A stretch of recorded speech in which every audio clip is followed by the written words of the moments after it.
Topic हमारा है ये इंजीनियरिंग ग्राफिक्स का डायगोनल स्केल के बारे में बात कर रहे हैं, ठीक है। और इसमें सबसे ज्यादा इंपॉर्टेंट बात होता है कि आरिफ दिया है कि नहीं दिया है। देखिए कराई construct the diagonal scale of Arif 1 by 6250। हमारा क्वेश्चन में दिया है कि जो आरिफ है 1/6250 दिया है, ठीक है। To read up to 1 kilometer and to read up to meter on it, so a length of 653 meter on it, ठीक है। हमने बताया था कि अगर आरएफ दिया है क्वेश्चन में तो आरएफ हम डायरेक्ट लेंथ ऑफ स्केल निकालेंगे। तो हमारे क्वेश्चन में आरएफ दिया है और कह रहा है कि रीड अप टू 1 किलोमीटर, ठीक है।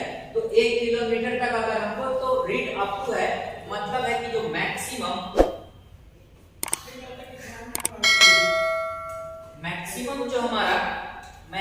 जो लेंथ है ना वो हमको दे रखा है 1 किलोमीटर, ठीक है। 1 किलोमीटर दे रखा है। तो हम एक फार्मूला बताए थे कि अगर लेंथ ऑफ स्केल पहले ड्राइंग करने से पहले लेंथ ऑफ स्केल ड्रॉ करना पड़ेगा। लेंथ ऑफ स्केल के लिए बताए थे फार्मूला कि RF into maximum length of scale होगा। मैक्सिमम लेंथ ऑफ ड्राइंग बोल सकते हैं, मैक्सिमम लेंथ ऑफ ड्राइंग, ठीक है। और मैक्सिमम लेंथ ऑफ ड्राइंग बोला आरएफ जो वैल्यू दे रखा है 1/6250 into maximum length of drawing 1 kilometre. 1 kilometre मगर हम बताए थे कि 1 किलोमीटर जो है स्केल को हमको लाना होगा किसमें, सेंटीमीटर। किसमें लाना होगा, सेंटीमीटर में। तो देखो 1/6250 किलोमीटर है तो 10 के पावर 3 मीटर लिख सकते हैं कि नहीं, बोलो कोई दिक्कत नहीं। अब देखो 1 मीटर बराबर कितना, 100 सेंटीमीटर।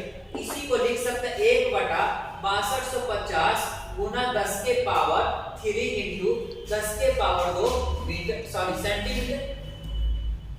अगर इसको हम कैलकुलेशन करेंगे, ठीक है, यहाँ पे आपको समस्या आ रहा होगा कि 10 के पावर 5 सेंटीमीटर के लिए इसका एक्सप्लेनेशन हमने दिया।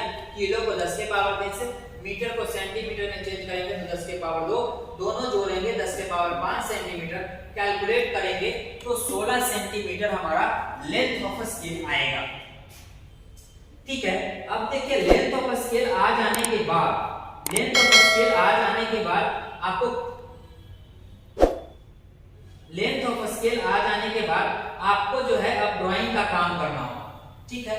अब ड्राइंग का काम करने के लिए अब क्या करते हैं कि जितना लेंथ ऑफ स्केल आता है ना उसका एक हॉरिजॉन्टल लाइन ड्रॉ करते हैं, ठीक है। क्या ड्रॉ करते हैं, हॉरिजॉन्टल लाइन। देखिए ये जो है हम हॉरिजॉन्टल लाइन ड्रॉ कर रहे हैं, रेड वाला जो दिख रहा है ये हॉरिजॉन्टल लाइन है कितने का, 16 सेंटीमीटर का, 16 सेंटीमीटर का, ठीक है। उसके बाद 1 मीटर जो है, अब ये 1 मीटर का कह रहा है कि जो रीड करना चाहिए कितना का, 1 किलोमीटर का। तो जो हमारा स्केल होना चाहिए 1 किलोमीटर का होना चाहिए, बट इसमें बोला कि बताइए मीटर, खाली मीटर होना चाहिए, बाकी कोई डायमेंशन नहीं होना चाहिए। अब आपको बताते हैं कि हमको 1 मीटर बराबर 1 किलोमीटर बराबर 1000 मीटर होता है। अगर 1000 मीटर होता है तो 100 मीटर का हमको डिवाइड करना पड़ेगा, क्योंकि देखिए 1 किलोमीटर बराबर कितना होता है, 100, 1000 मीटर, और 1000 मीटर है, ठीक है। तो हम 100 को 1000 को डिवाइड कर दें अगर 10 पार्ट में तो कितना, एक डिवीजन कितना का आएगा, 100 का आएगा। तो हम अभी बताए थे कि एक लाइन को अगर 100 5 पार्ट में 10 पार्ट में बांटना है, उसके लिए हम लोग क्या लेते हैं, हम लोग जो लेते हैं वो एक्यूट एंगल लेते हैं, ठीक है ना, एक्यूट एंगल लेते हैं। अब देखिए तो एक्यूट एंगल है ये हम ऐसा लेंगे। एक्यूट एंगल लेने के बाद हम क्या करते हैं कि 10 इक्वल पार्ट में बांटना है, तो हम क्या करते हैं कि 10 जो हमारा होता है हम उस लाइन पे 10 इक्वल आर्क ले लेते हैं। जैसे शॉर्टकट की बात करें तो 0.5 सेंटीमीटर का 0.5 सेंटीमीटर का हम लोग लेते हैं। उसके बाद लास्ट वाले को लास्ट से क्या करते हैं, मिला देते हैं। मिलाने के बाद इसी का पैरेलल पीला वाला है ना, पीला वाला के पैरेलल लाइन हम क्या करते हैं, मिनी ड्राफ्टर के मदद से या फिर रोलर स्केल के माध्यम से इसको हम लोग क्या करते हैं, ड्रॉ करते हैं। ठीक है, अगर ये ड्रॉ हो गया तो पैरेलल लाइन क्या हो गया, ड्रॉ हो गया। ठीक है, उसके बाद सारे पैरेलल लाइन पे हम क्या करते हैं, परपेंडिकुलर लाइन ड्रॉ करते हैं। ठीक है, परपेंडिकुलर लाइन ड्रॉ करते हैं। ठीक है, अब देखिए परपेंडिकुलर लाइन ड्रॉ कर दी, सब पे है, सारे पे हम क्या ड्रॉ कर देंगे, परपेंडिकुलर लाइन। अब समस्या इस बात का आएगा कि सर ये जो हाइट है ना, ये हाइट कितना लें। ठीक है, ये हाइट आप जो है 1 सेंटीमीटर, 2 सेंटीमीटर, 3 सेंटीमीटर ले करके और ये आपको एक रेक्टेंगल ब्लॉक बना लेना है। ठीक है, ये जो आप बनाना है, ये जो रेक्टेंगल ब्लॉक है, ये आप कुछ भी 5 सेंटीमीटर से कम या मैक्सिमम 5 सेंटीमीटर आप ले सकते हैं, उससे ज्यादा आपको नहीं लेना है। ये 5 सेंटीमीटर का इंफॉर्मेशन आपको नहीं देना पड़ेगा, ये आपको लेना है 5 सेंटीमीटर, 3 सेंटीमीटर, 4 सेंटीमीटर, जितना में आपको लगे कि वो बन जाएगा। उसके बाद अब क्या है कि यहाँ पे जो हम लेंगे डिवीजन बनाएंगे तो 100, 200, 300, 400, 500, 600, 700, 800 और 900, ये हमारा हो गया। अब उसके बाद कहता है कि मीटर में मेजर करने के लिए बोल रहा है कि 653 मीटर। अब देखिए 653 अगर मीटर मापने के लिए बोल रहा है तो एक बार में तो मीटर मापेगा नहीं, यानी 600 का तक काम हो जाएगा। 53 कैसे मापेंगे, उसके लिए अब क्या है कि हम ये जो डिवीजन आया ना, अब डायगोनल स्केल में करना क्या होता है, ये जो फर्स्ट डिवीजन आया, ठीक है ना, ये जो फर्स्ट डिवीजन आया ये 0 है, ये 0 है। ये जो फर्स्ट डिवीजन आया है जिसको हम कलर ब्लू से कर रहे हैं, ये जो फर्स्ट डिवीजन है, इसको पहले हमको इसको 10 पार्ट में बांटना होगा और ये जो 5 सेंटीमीटर वाला लाइन है ना, इसको भी 10 इक्वल पार्ट में बांटना होगा। ठीक है, इसको भी हमको 10 इक्वल पार्ट में बांटना होगा। इसको भी 10 इक्वल पार्ट में बांटने के लिए सेम प्रोसेस आप लगा सकते हैं एक्यूट एंगल का। अदरवाइज अगर 5 सेंटीमीटर का लिए हैं, 10 पार्ट में बांटना है, तो आप 0.5 सेंटीमीटर का 10 चाप यहाँ पे ले सकते हैं या फिर एक्यूट एंगल मेथड से ड्रॉ कर सकते हैं। फिलहाल हम पॉइंट कर करके इसमें जो है हम 10 पार्ट ले लिए हैं। ठीक है, आप जो बनाइएगा एग्जाम में वो एक्यूट एंगल के मेथड से ही बनाइएगा। ठीक है, तो बेटर रहेगा आप एक्यूट एंगल मेथड से जाइएगा, कंस्ट्रक्शन लाइन कीजिएगा और इसको ड्रॉ कीजिएगा।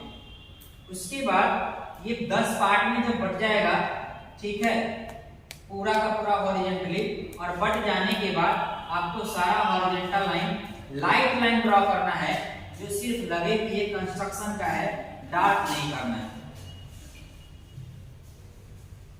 उसके बाद ये जो हमारा पल, ये पूरा का पूरा लाइन ड्रॉ होगा।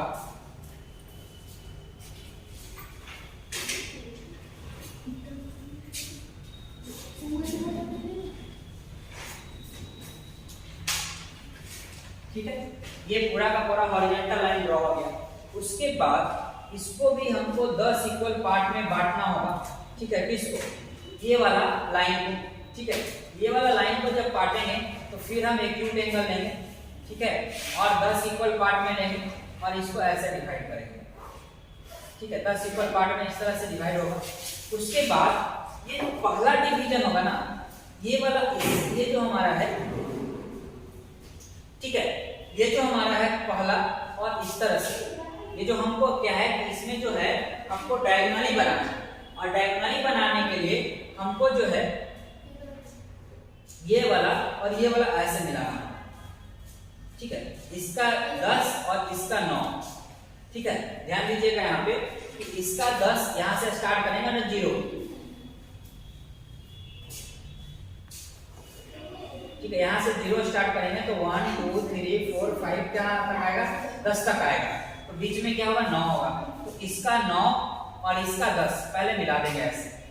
ठीक है, ऐसे मिला देंगे और इसी को हम लोग रोलर स्केल की मदद से आगे आगे जो पॉइंट होगा 8 पर रख के पैरेलल खींच देंगे। 7 पे रख के पैरेलल खींच देंगे, 4 पे रख के पैरेलल खींच देंगे, 3 पे रख के पैरेलल खींच देंगे और इस तरह से हमारा स्केल क्या हो जाएगा, कंप्लीट हो जाएगा। उसके बाद इसने बोला कि 653 माप के दिखाइए। 653 है तो पहले क्या आएगा, 100, 200, 300, 400, 500, 600, तो ये 6 इधर इस लाइन में कहीं होगा। उसके बाद 53 तो 50, ठीक है, तो ये 50 आएगा इधर 5वां डिवीजन वाला, और 3 ये 2 और ये 3, देखिए यहाँ वाला लाइन पे ये रिप्रेजेंट करेगा, ठीक है। ये जो हमारा डायमेंशन होगा ये वाला हमारा और ये वाला हमारा 653 को रिप्रेजेंट करेगा, ठीक है। इस तरह से हम प्लेन स्केल को डायगोनल स्केल को क्या करते हैं, ड्रॉ करते हैं। Thank you.